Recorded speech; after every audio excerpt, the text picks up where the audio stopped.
ओम नमः शिवाय। जय माता रानी। दोस्तों, आप देख रहे हैं आपका अपना YouTube चैनल व्रत त्योहार टोटके। मैं हूं आपके साथ रिमझिम शर्मा। दोस्तों, आज इस वीडियो में मैं आपके साथ नवरात्रि में किस प्रकार से आपको नवमी अष्टमी तिथि में हवन करना है उसकी संपूर्ण विधि करके दिखाने जा रही हूं।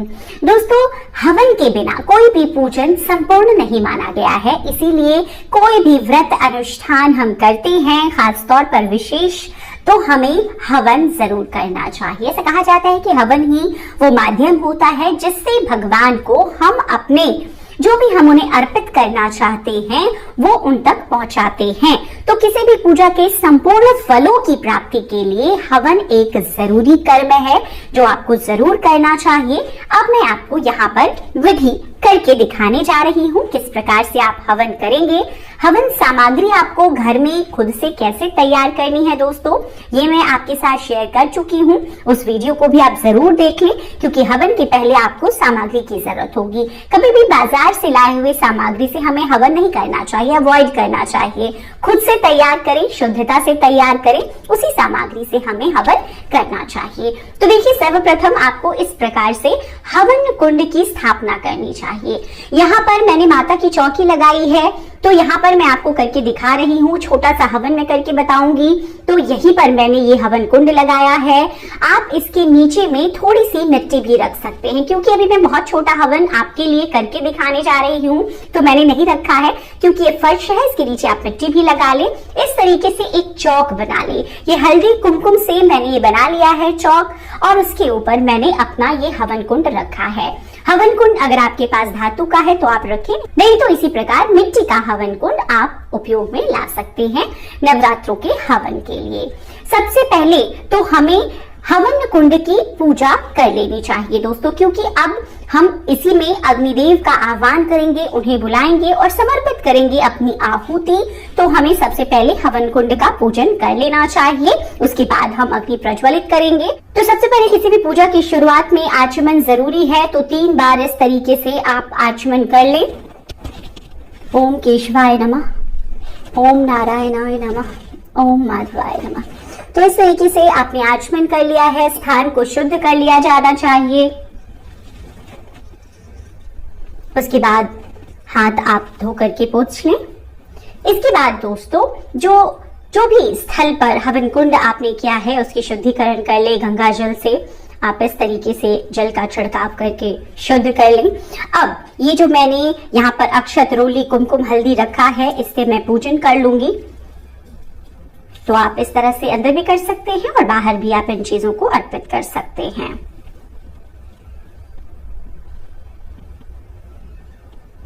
इस तरह से टीका आप लगाएं। हवन कुंड की पूजा सर्वप्रथम हमें अग्नि प्रज्वलित करने के पहले कर लेनी चाहिए, जरूरी बताई गई है। और इसके बाद जो भी पुष्प हैं आपके पास वो आप अर्पित करें अग्निदेव के नाम से। जैसे भी आप सजाना चाहें अपने हवन कुंड को वो सजा लें। तो देखिए, इस प्रकार से मैंने अब ये जो हवन कुंड है जहां स्थापित किया है उस जगह को तैयार कर लिया। अब बारी आती है अग्नि के प्रज्वलित करने की। तो देखिए, कई लोग क्या होता है कि अग्नि को प्रज्वलित कर लेते हैं पहले से, लेकिन ऐसा नहीं करना चाहिए। अग्निदेव का आह्वान करके हमें अग्नि प्रज्वलित करनी चाहिए। तो अग्नि आप प्रज्वलित करने के लिए एक ये गाय के कंडे हैं और कपूर है, आप इसको तोड़ करके टुकड़े बना लें। तो अब ये आज जो हवन है ये पूजा का, नवरात्र पूजन का यहाँ पर हम समापन करते हैं। तो जो ये साक्षी दीपक है जो हम हर रोज जलाते हैं पूजन में, इसी से हम चाहें तो इस हवन कुंड को प्रज्वलित कर सकते हैं। तो इस प्रकार से इस दीपक से ही आप इस हवन की अग्नि को प्रज्वलित कर लें। इसके अंदर जो घी शेष रह गया है वो आप इन उपलों पर डाल दें इस तरीके से।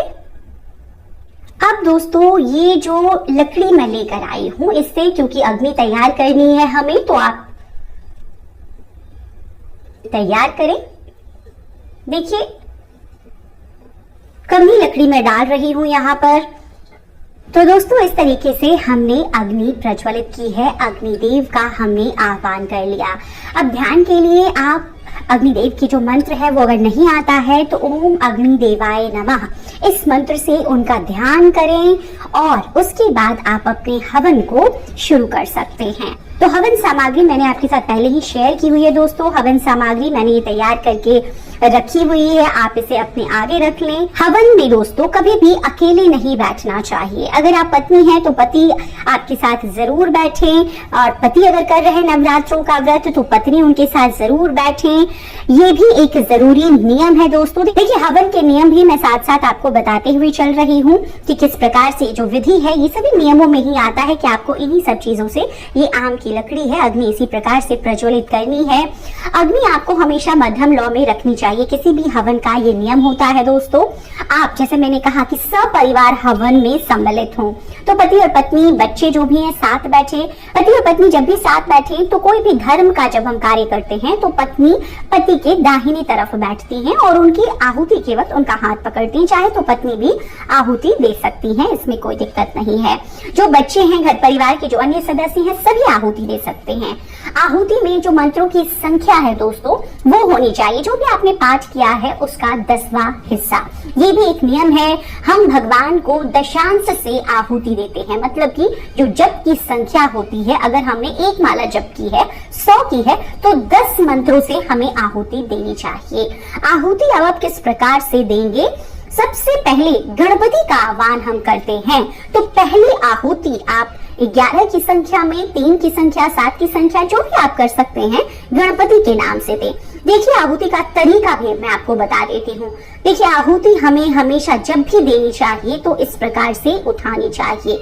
मतलब कि 3 उंगलियां यहाँ पर, जो अंगूठा है, मध्यमा है और जो आपका रिंग फिंगर है, इन 3 उंगलियों से ही आपको आहुति देनी है। मृग मुद्रा इसे कहते हैं। ये दोनों उंगलियां आपको बाहर निकालनी है। ये जो तर्जनी है और जो कनिष्ठा है, ये आपको नहीं कभी भी टच कराना चाहिए। आहुति जब भी आप दे रहे हो तो इस तरीके से ओम गण गणपते नमः स्वाहा। अब दूसरी ये बात कि जब भी आप हवन में आहुति देंगे, जिस भी मंत्र से दे रहे हैं, आपको स्वाहा बोलकर ही आहुति देनी है। दूसरा ये महत्वपूर्ण नियम है दोस्तों, इसे भी आप जरूर ध्यान रखें। ओम गण गणपते नमः स्वाहा, ओम गण गणपते नमः स्वाहा। इसके बाद दोस्तों आपने गणपति की 11 आहुति दे ली है। इसके बाद में आपको माता के नाम की आहुति देनी है। तो माता के जिस भी मंत्र से आप आहुति देना चाहें, अगर मंत्रों का जप नहीं किया है तब भी आप आहुति उनके किसी मूल मंत्र से दे सकते हैं, जैसे कि ओम दुम दुर्गाय नमः स्वाहा, ओम दुम दुर्गाय नमः स्वाहा, ओम दुम दुर्गाय नमः स्वाहा। तो इस प्रकार से आप जो भी संख्या लेना चाहें दे। इसके बाद नवग्रह देवताओं के नाम से आपको आहुति दे देनी चाहिए। कोई मंत्र आपको नहीं आता है तो आप सीधे बोल सकते हैं ओम नवग्रह देवता नमः स्वाहा। इस प्रकार से आपको अपने जो भी कुल देवता हैं उनके नाम से आहुति देनी चाहिए। ओम कुल देवताय नमः स्वाहा, ओम कुल देवताय नमः स्वाहा, ओम कुल देवताय नमः स्वाहा।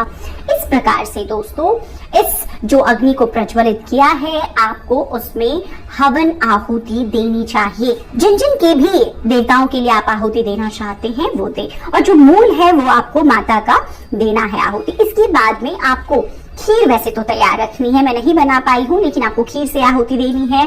अगर आप खीर नहीं तैयार कर पाए हैं तो इस तरीके से पंचमेवे ले लें आप, और उससे, या आप शक्कर भी ले सकते हैं, वो भी मीठा होता है, उससे भी आप आहुति दे सकते हैं। आहुति देते समय दोस्तों एक और बात का आपको खास ख्याल रखना है। आहुति जब भी आप देंगे तो जैसे मैंने अभी कपूर डाल के, जो अग्नि धीरे धीरे कम हो रही थी, उसको ज्यादा करने के लिए, बढ़ाने के लिए मैंने कपूर डाला। आपको फूंकना नहीं होता है, तो आप कभी भी फूंक के जो अग्नि है उसे ना प्रज्वलित करें। कभी भी बहुत ज्यादा मात्रा में आपको घी नहीं डाल देनी चाहिए, इस बात का भी आपको ख्याल रखना है। दोस्तों अब आहुति जब भी आप देंगे, जैसे मैंने आपको बताया कि 3 उंगलियों से पकड़ के, आपने आम तौर पर देखा होगा लोग इस तरीके से आहुति दे लेते हैं। ये बिल्कुल गलत तरीका है। इसी प्रकार से और इस तरह से आपको नीचे से ऊपर की ओर ले जाते हुए आहुति देनी है। कभी भी ऊपर से जाकर दूर से फेंकते हुए इस प्रकार से आहुति नहीं देनी है। आमतौर पर आपने देखा होगा लोग उसी प्रकार से आहुति देते हैं। आहुति देते वक्त मैंने आपको बता दिया स्वाहा बहुत जरूरी है। संख्या जितनी ज्यादा से ज्यादा लोगों की हो सके उतना ही अच्छा है। इसके बाद में दोस्तों आपको घी की आहुति जब भी आप दें तो बहुत ध्यान से दें। घी के लिए, घी की आहुति के लिए आपको अलग से कोई शुद्ध जरूर, जैसे ये चम्मच है ये शुद्ध है, पूजा का है, तभी मैं इसे उपयोग में ला रही हूँ। अन्यथा आप इस तरह से आम के पत्ते का बना सकते हैं, आचमन जैसे हम बना लेते हैं उसी प्रकार से आप इसी से आहुति दे सकते हैं।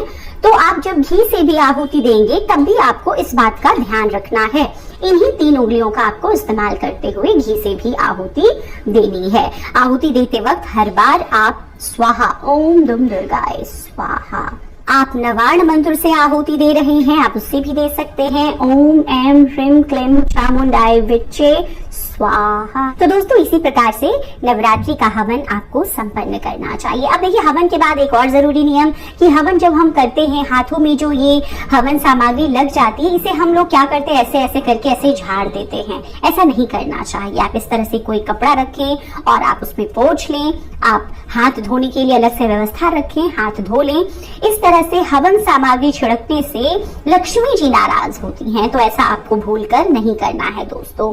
दूसरी ये बात कि हवन, अभी क्योंकि मैंने छोटा किया है आपको ज्यादा यहाँ पर गिरा हुआ नहीं दिख रहा है, लेकिन अगर हवन हम करते हैं विस्तृत रूप से तो हवन की सामग्री क्या होता है, बाहर गिर जाती है। अगर दूर से हम हवन अग्नि में डाल रहे हैं तो क्या होता है, लास्ट में सभी सामग्री को उठा करके उसे अग्नि में, हवन की अग्नि में लोग डाल देते हैं। ऐसा भी भूल कर आपको नहीं करना है।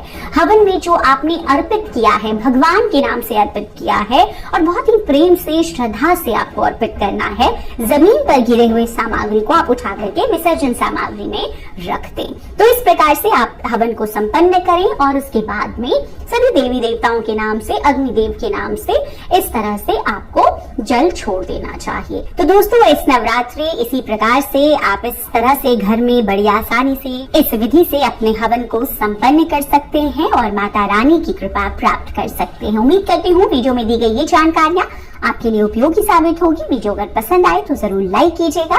इसी तरह की जानकारियों के लिए चैनल के साथ बने रहें। चैनल पर अगर नए आए हैं दोस्तों तो चैनल को सब्सक्राइब भी जरूर करें। वीडियो देखने के लिए आप सभी का बहुत बहुत शुक्रिया। जय माता रानी, हर हर महादेव।